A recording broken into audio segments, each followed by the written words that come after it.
বন্ধুসকল, এটা কথা মই আগত কৈ থৈছোঁ, যেতিয়া মোৰ ভিডিঅ'বোৰ শুনিব, যদি আপোনালোকে ভাল পায়, please like, share and subscribe and follow'. যি ব্যক্তিয়ে দেখুৱাৰ বাবে নামাজ পঢ়িছে, তেওঁ শিৰক কৰিছে। যে দেখুৱাৰ বাবে ৰোজা ৰাখিছে, তেওঁ শিৰক কৰিছে। যে দেখুৱাৰ বাবে সদকা কৰিছে,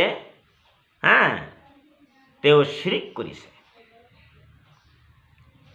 তেওঁলোকে আল্লাহৰ বাবে কৰা নাই, মানুহৰ বাবে কৰিছে। এই আমলকাৰীসকল সবৰ সলনি আজাবৰ যোগ্য হৈ যাব। নাউজুবিল্লাহ। বন্ধুসকল, এতিয়া আপোনালোকে মনত ৰাখিব, যিমান গুনাহ পৃথিৱীৰ ভিতৰত আছে, সকলো গুনাহ আমাৰ আল্লাহ তাবাৰক তাআলা ক্ষমা কৰিব।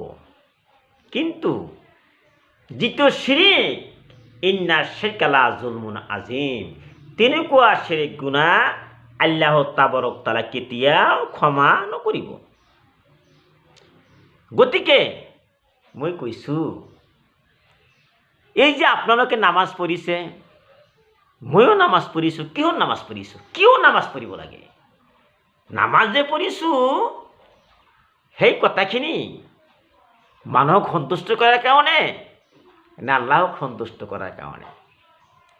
যে আল্লাহ তাবাৰক তাআলা সৃষ্টি কৰিছে, কোটি পৃথিৱীৰ মানুহক সৃষ্টি কৰিছে, চন্দ্ৰ সূৰ্য সৃষ্টি কৰিছে, যিজন কীৰ্তন সৃষ্টিকৰ্তা আল্লাহ, তেওঁক সন্তুষ্ট কৰাৰ কাৰণে ৰোজা থাকিব লাগিব, দুৰুদ শৰীফ পঢ়িব লাগিব। মই কোৰআন শৰীফ পঢ়িছোঁ, কোৰআন পঢ়িছোঁ, মানে শুনিব, শুনি শুনি মোৰ প্ৰশংসা কৰিব, কিমান ধুনীয়াকৈ সুৰে কোৰআন পঢ়িছে।